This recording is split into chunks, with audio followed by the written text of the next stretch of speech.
When I was about 7 years old, I went through something that, to this day, scares the shit out of me just thinking about it. That night was seemingly an ordinary night. My mother had put me to bed as usual, and I was in a generally good mood. After lying in bed for about roughly 10 minutes, a pitch-black, humanoid creature crawled onto my bed and climbed up the open bedroom door. I was too terrified to yell for my parents, so I just laid there in horror. After about 3 seconds of being stuck to my door, it rotated its head 180 degrees to look at me. Although it didn't have any eyes, it vanished without a trace seconds later. I thought it was over, until it lowered its head down from the top bunk just 2 feet away from where I was lying down. At this point, I screamed for my mother, and the figure hoisted itself back up to the top bunk. My mother was in my room within 10 seconds to turn on the light. The creature was nowhere in sight. She asked me what was wrong, and I was hysterical. All I could manage to say was that I didn't know. She told me that I just had a bad dream and told me to go back to sleep, which I did after hours of laying in bed in terror. My first thought upon looking into it was that it was a shadow person. However, it wasn't anything close to a shadow. It seemed to be completely solid and pitch black. I guess that's why I'm writing this, to figure out what it was. Does anybody have any insight?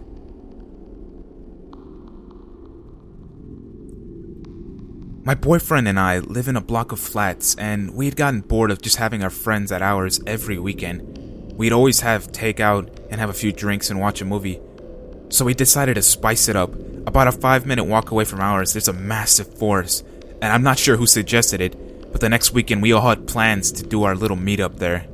The next weekend comes around, I had packed some blankets, a 20 crate of beer and some picnic food, small sausages, crisp and chocolate bars. You know the works. We all suggested that we buy different drinks. I was assigned beer, one friend was going to bring vodka, and some were going to bring some mixers. There were 10 of us in total, 6 girls and 4 boys. We'd all brought some kind of blankets and sleeping bags to sit on, and my friend had brought some lantern candles with him. We were all just sitting and getting comfy and taking our jackets off when we heard a noise in the distance. Probably some birds or something? We must have scared them, my friend James said. We were all drinking my friend's vodka and mixing it with Coke when Emily noticed a strange smell. To start off, she thought one of the guys had caused it, and then she grabbed her nose, shouting at Chris, who was sitting right next to her. Poor Chris didn't know what she was talking about until he smelled it himself. Soon, everybody smelled it. It smelled like something had rot, swollen, and died. The smell would stay on our nose for the next few days. I later found out we were all grabbing our noses and waving our hands in front of us to waft the smell away. Although a few minutes later, it had gone. Jeez, I bet it's an animal that's been hiding in the sewers and it just come out, my other friend Lily said nonchalantly while opening a bottle of Coke. We kept hearing noises and bushes being rustled around us for the next hour, and occasionally my friend Lisa would point out into the trees saying that she would see something looking at us.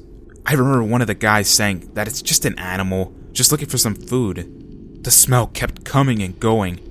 We all just put it down to an animal, a fox or a badger that had been in the sewer. Lisa kept pointing out, and this caused the guys in the groups to go and investigate, but they never did find anything. Just that smell again. My boyfriend stood up and threw some party sausages into the bushes and trees, hoping that this would satisfy the animal, and it would go away. We had been drinking my beer when Emily said that she wanted another one. I grabbed the empty box to show her that there was nothing inside. You guys only asked me to bring 1 crate. James said that he would bring loads of vodka tonight and not to worry. I was saying while showing her the box, I've only had 1 beer. There's 2 each and I've only had 1. Either someone is playing a prank or someone is drinking 3. Emily snaps back as she's holding an empty beer bottle up. This confused me, and everyone held up their empty beer bottles.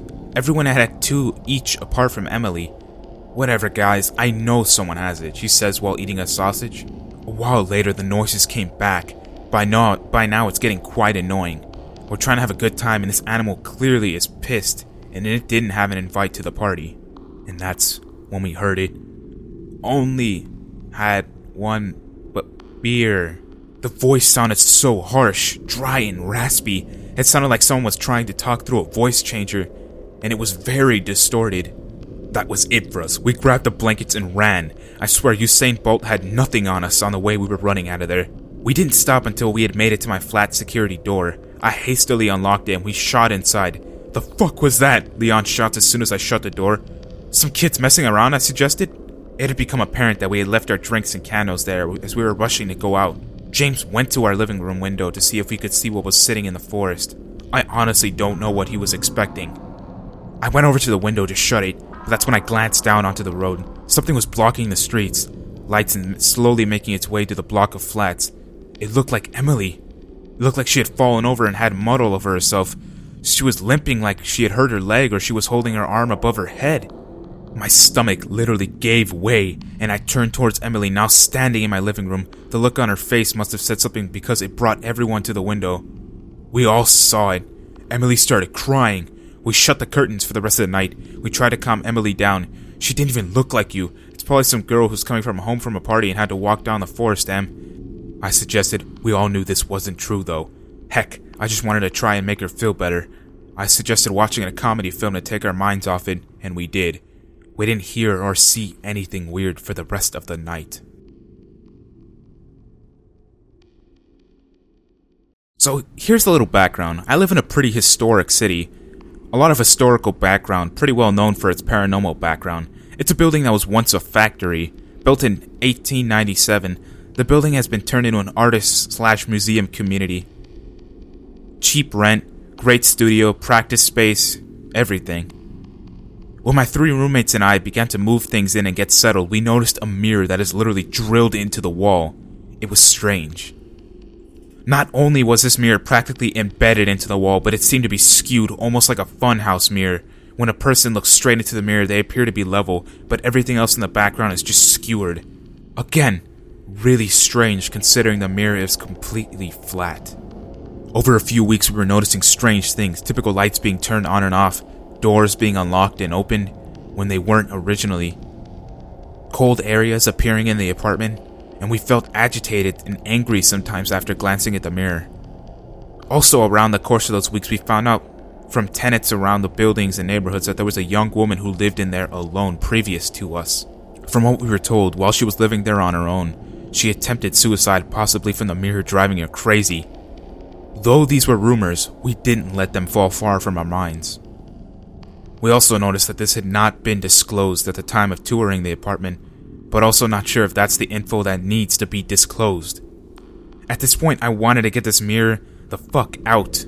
I researched ways of discarding paranormal objects properly. I'm a firm believer in the paranormal, considering I've quite a few encounters. So I knew that just throwing the mirror away or smashing it would not be the safe thing to do. Here are a set of pictures of the mirror. Mirrors are also considered one of the most dangerous paranormal objects, along with Ouija boards and many other things.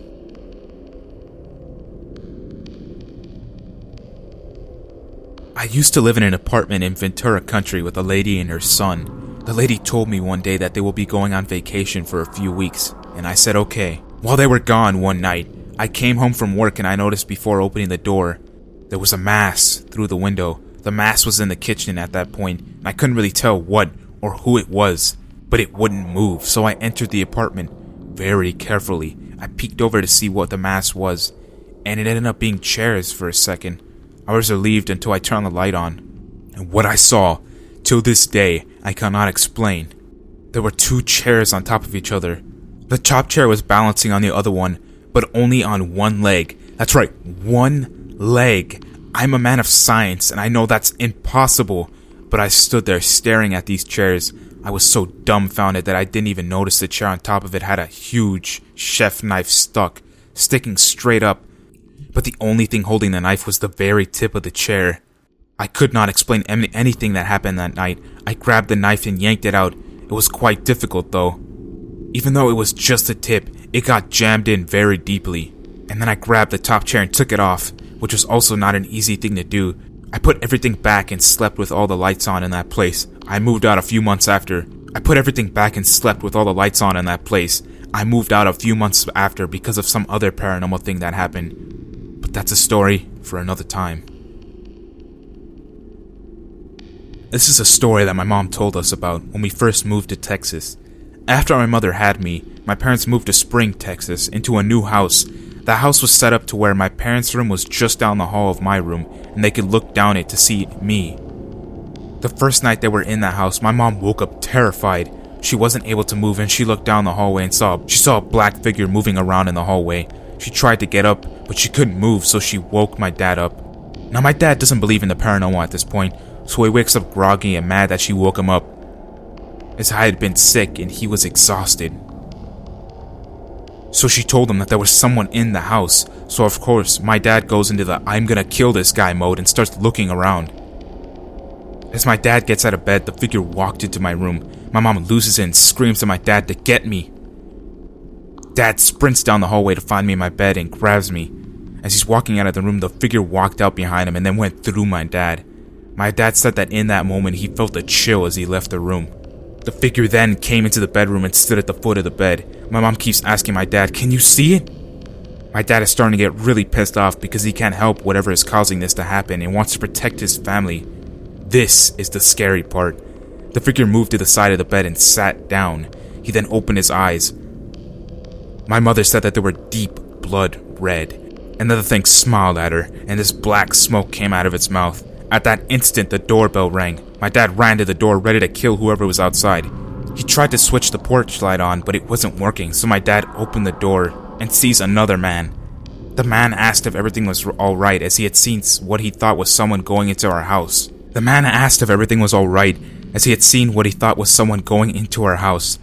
My dad said that he had thought my mom was just seeing things and that now he didn't know what to do.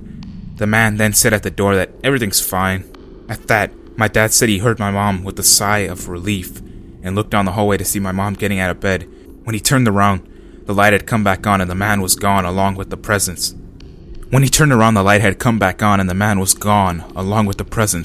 This is when my dad started to believe in the paranormal. They are both convinced that the figure was some sort of demon and that the man at the door was an angel. We moved out the next day. That story still scares the shit out of me, but I am more fascinated with it each time I hear it. Let me just start by saying that this would have never happened if I were to have followed the rules set by my parents.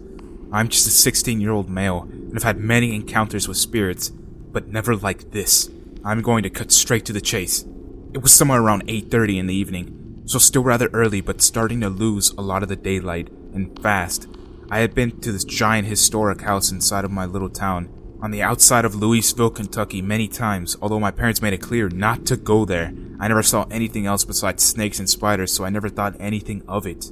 My buddy and I were bored out of our minds trying to figure out something to do. Now that I was finished putting in apps for a new job in an outlet mall, I mentioned the house to him and was jokingly telling him that it was haunted. He said no way. Of course, being a non-believer in the paranormal, at this point we were just looking for anything to do, so we said screw it and proceeded to the house. We parked back at the outlet mall about half a mile away from the house's location. We put everything inside the car, such as our wallets, everything important besides our phones, and my knife. We started our walk to the house and arrived rather quickly. We had to jump a gate in order to get to the actual property. Once we were there, we immediately stepped into the house. No forced entry was involved. From the moment we walked into the house, I started to feel pressure and pure eeriness. There was nothing left in the house. The wallpaper had been corroding for years and was falling off the walls. The house was slowly but surely decaying in itself. We moved further on into the house, looking around on the first floor as we saw nothing but absolute emptiness. My buddy Jay, as we will refer to him for the rest of the story, had started to feel the same way as I had felt when we entered the house. He said that there was no way it was just a ghost. It was a figment of his imagination. To prove his point, Jay started to yell offensive things directly towards the spirits in the house. I honestly wasn't surprised when nothing happened. Like I said, I just told him this place was haunted to get him to come. I never actually thought it was. After a short period of time, we began to head upstairs. I told Jay, since he didn't believe in ghosts, that he can go up first. Jay just laughed and said something like, "Okay," in a sarcastic demeanor. As we were walking up the steps, we both started to hear what sounded like breathing, but not normal breathing. It was breathing that sounded almost cancerous. We both thought it was weird, but kinda let it go and continued up the stairs. We got stopped dead in our tracks almost at the top of the steps when we realized that someone was coming up the stairs with us. But what's weird is when we turned around, we couldn't see anything. Jay started to panic when he heard footsteps, and the papers that were left all along the steps rustled. Now Jay's a rather tough guy, not scared of much, but I knew I wasn't tripping when he took off faster than I'd ever seen him run. I sure as hell did not want to be left behind, so I left as well. I'm surprised I didn't trip or fall somewhere along the way like in the movies, seeing as I ran rather fast down the stairs through the rubble just like Jay. I kept looking back, and I can't quite explain this part as I sprinted to get off the property. I saw a tall man peek out of the entrance in the house. He was pale, and I couldn't quite make out his facial features, but I could see that he didn't have any eyes. The man looked clear as day, but something just wasn't right about him. I couldn't quite make out his facial features, but I could see that he didn't have any eyes. When I had caught up with Jay, he had said something that really caught my attention. "Connor, did you feel like something ran through something on the stairs?" When I caught up with Jay, he had said something that had caught my attention. "Connor, did you feel like you ran through something on the stairs when we were coming down?" My heart sank. When we were running down the stairs, I felt a cold rush of air and pressure pass right through me at the base of the stairs, and felt nothing of it. And thought nothing of it. There was no way I could ever explain the events that occurred last night. Every time I shut my eyes, I begin thinking of the expressionless man sitting, staring at me, wherever I am.